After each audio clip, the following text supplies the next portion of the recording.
ఇది ఎలా ఉంచొచ్చా? సామెతల గ్రంథం మన ఆదివారపు విశ్రాంతి దినపు పోర్షన్ ధ్యాన భాగం. సామెతల గ్రంథం దావీదు తనయుడు జ్ఞాని సొలొమోను రచించిన సామెతల గ్రంథం 15వ అధ్యాయం 20వ వచనం నుంచి ఈ ఆఖరి వచనం వరకు 23వ వచనం వరకు. సామెతల గ్రంథం 33వ అధ్యాయం.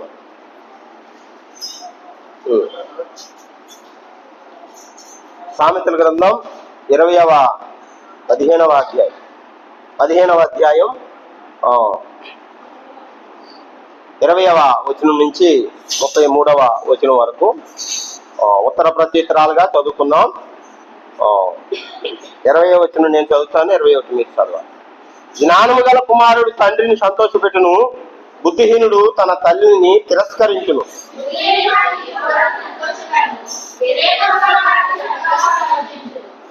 ఆలోచన చెప్పువారు లేని చోట ఉద్దేశములు వ్యర్థమగును, ఆలోచన చెప్పువారు బహుమంది ఉన్న ఎడల ఆ ఉద్దేశములు దృఢపడును.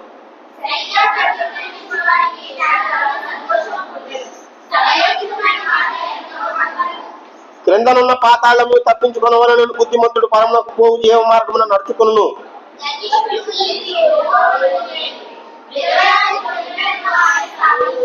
దురాలోచనలు యెహోవాకు హేయములు, దయగల మాటలు ఆయన దృష్టికి పవిత్రములు.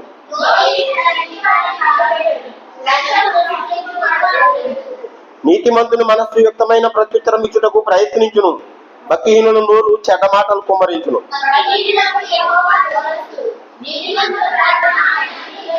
కన్నుల ప్రకాశం చూచుట హృదయంలో సంతోషకరము, మంచి సమాచారము ఎముకలకు పుష్టి ఇచ్చును.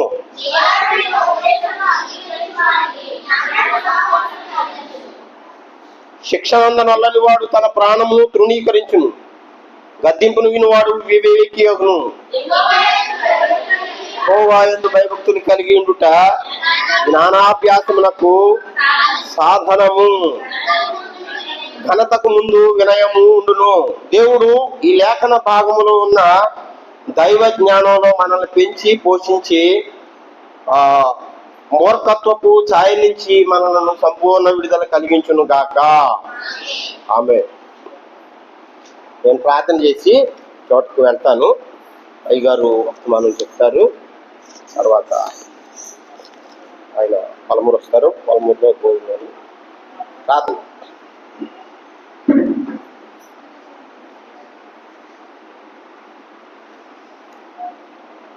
కనికర సంపన్నుడు అయిన మా తండ్రి, సర్వోన్నతుడు, సర్వాధికారివి, సర్వంతర్యామివి, సచ్చిన స్థితిని సహవాసపు సొత్తుగా యోగ్యత లేని మా పరిస్థితుల్లో, అనర్హులమైన మా జీవితాల్లో మిమ్మల్ని స్తుతించే వారంగా, మీ రక్షణ భాగ్యాన్ని పొందుకున్న వారంగా, నైనా ప్రపంచంలో ఆరాధనలన్నిటికంటే, ప్రపంచంలోనైనా సేవలన్నిటికంటే, సేవించే స్థితిగతులన్నిటికంటే మీ మందిరావరణపు ఛాయ, మహోన్నతిని చాటును నివసించేవాడే సర్వశక్తిని నీడను విశ్రమించేవాడు అనే 91వ కీర్తన లేఖనాన్ని సారాంశాన్ని మా బ్రతుకులో క్రీస్తునాథుని ద్వారా నిక్షిప్తం చేసి, నైనా నిరీక్షణ ధననిధిగా మీ వాక్యాన్ని ఇచ్చి మీ సన్నిధిలో కూర్చుని దేవా మీకు స్తోత్రాలు.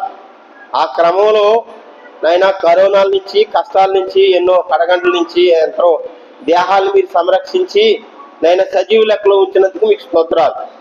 నైనా మేము అల్పులము, అయోగ్యులు, అపాయస్తులమై ఉంటూ ఉండగా నైనా మా స్థితిగతుల్ని మంటి పెంట కుప్పల మీద నుంచి దీనులను పైకి లేవనెత్తి గొల్లైన వారితో కూర్చుండబెట్టుననే లేఖనాన్ని నైనా మా ఎడల జరిగించటంలో, ఇతర దేశాలు వెళ్ళడానికి మీరు కృప చూపారు. నైనా అనేక మంది ఉన్నారు. ఆ క్రమంలో నైనా ఈ మరియమ్మ గారు వారి భర్తతో కలిసి చాలా కాలం కిందట నైనా ఈ దేశానికి రావటము, మీ మందిరావరణాలు చేరటం మీరు ఇచ్చిన కృప కొరకై స్తోత్రాలు. బిడ్డలు వారి చేతి పనులు ప్రయోజకులు ఉన్నట్టు కృప చూపండి. నైనా గృహంలో శాంతి సమాధానాన్ని విస్తరింప చేయండి. అదే రీతిగా నైనా మీ దాసుడు ఒమన్ దేశంలో నైనా చేతి పనిని ఆశీర్వదించారు 90వ కీర్తనలో. ఆ లేఖనానుసారంగా మీ దాసుడు మరలనైనా పౌరులు బరకాలు పుట్టుకుంటూ సేవ చేసినట్లుగా మీ మందిరావరణాల్లో దేశం కాని దేశంలో దానియేలు వల్లే యోసేపు వలె మిమ్మల్ని మహింపరిచే జీవితాన్ని జీవించడానికి మీ సేవార్థంగా ఫలించినందుకు స్తోత్రాలు. ఆయన పరిచర్యను దీవించండి, ఫలింపచేయండి. ఇచ్చిన ఇద్దరు గర్భ ఫలాలకు చక్కటి సరిజోడిని ఆయన మీ చిత్తానుసారంగా సమకూర్చండి. ఆయన మీరు ఆశ నిలబెట్టుకుని మీరేం మాట్లాడినాయన్నారో ఆ మాటలు పలికించండి. హాయిలాబడిన వారందరినీ మీ కరుణతో నింపండి. చదువుతున్న బిడ్డలు ప్రయోజకులు అవడానికి కృప చూపించండి. మెట్టుకు ఈ మందిరావరణాలనైనా దినదిన ప్రవర్తమానంగా మీ కృపలో అభివృద్ధి పొందించండి. హృదయాలు సరి చేసుకుని, మార్గాలు సరి చేసుకుని, మీ దృక్పథంలో, మీ దాతృత్వంలో జీవం పొందుకొని చేతి పనులు, చదువులు, పనిపాట్లు, మార్గాలన్నీ సరళం చేయబట్టాలని కృప చూపించండి. అల్పుణ్ణి, అయోగ్యుని, అపాత్రునైన నన్ను కూడా మీ పరిచర్య ఏ రీతిగా ఎక్కడ ఎలా చేయాలో నన్ను నాయన మీ చిత్తానుసారంగా ఫలింపు చేయమని, మా రక్షణకారకుడు మీ ప్రియకుమారుడు శిలువదారిగా వచ్చి సమాధిని గెలిచి సజీవుడై మూడవ దినాన లేచి ఇప్పుడు మీ కుడిపార్శ్వమందు కూర్చుండి ప్రపంచానికి అంతటికీ యాజకత్వం చేసిన మా ప్రధాన కాపరైన క్రీస్తునాథుని పేరిట స్తోత్రం చెల్లించి స్తుతించి మరోమారు మీ దాసుని మీ హస్తాలకు అప్పగిస్తూ మీ ఆత్మచేత బలపరిచి పలికించమని వేడుకొంటున్నాం తండ్రి. ఆమేన్. నేను వెళ్ళొస్తాను.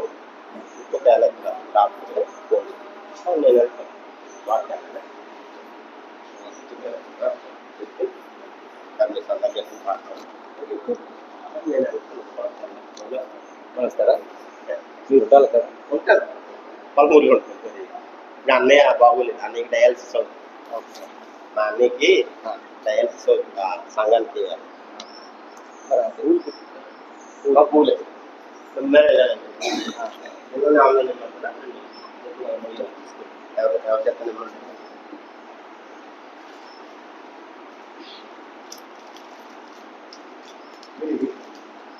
ఎవరన్నా ఇవ్వండి. మన సంఘానికి వచ్చారు కదా ఆయన సంఘ పెద్దలు. యోసేపు గారు వచ్చి మరి ఒమన్ దేశంలో కష్టపడి పనిచేసుకుంటూ అక్కడ పరిచర్యలో ఉంటున్నారు. మన బ్యాంక్ దగ్గర పరిచయం అయ్యారు. మన డాక్టర్నే బ్రదరన్ సహవాసం వాక్యంలోనే అలాగే